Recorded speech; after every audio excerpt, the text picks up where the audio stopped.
In today's video, I'm going to teach you how to duplicate a frame in Figma. If you find this useful, consider subscribing and liking the video. Whether you're a seasoned designer or just starting out, knowing how to effectively duplicate frames can greatly enhance your workflow in Figma. So, let's dive right in. First, let's talk about how you can create duplicates of frames easily. One of the first methods I recommend is to click on the frame you want to duplicate and then hold down the Control and Alt keys on your keyboard while dragging the frame to where you want the duplicate to be placed. It's really that simple. This method gives you the flexibility to position your duplicated frame exactly where you want it without altering the original frame. Now let's move on to the second method, which is just as easy and efficient. If you prefer a quicker approach, you can simply click on the frame you want to duplicate and then press Ctrl and D at the same time. This hotkey instantly duplicates the selected frame right on top of the original, allowing you to quickly create copies without any hassle.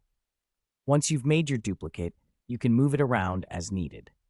Both of these methods serve the same purpose, but can be used in different scenarios depending on your workflow preferences. Now, I recommend trying these out on a simple frame first, just to get the hang of it.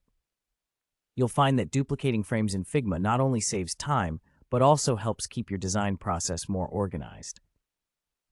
To recap, for the first method, remember to hold Ctrl and Alt while dragging the frame, and for the second, use Ctrl plus D to duplicate with a quick shortcut. Each method allows you to duplicate frames efficiently and work on various iterations of the design without fear of losing your original work. As you experiment, you might notice that duplicating frames is especially helpful when you want to create variations of a design. For instance, if you're designing a layout for a mobile app, you can duplicate a frame to create different states of a button or various screens of the app. This not only helps in maintaining consistency across your designs, but also allows you to visualize changes in an instant. Now that you've learned how to duplicate frames in Figma, I encourage you to integrate these skills into your design projects.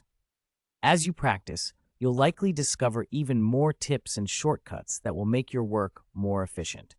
Remember, the more you experiment with these tools, the better you'll get at using Figma to its full potential. So that's all for today's tutorial. I hope you found this information helpful and that it inspires you to dive deeper into your design projects with Figma. Don't forget to give us a like and subscribe for more tutorials in the future. Happy design!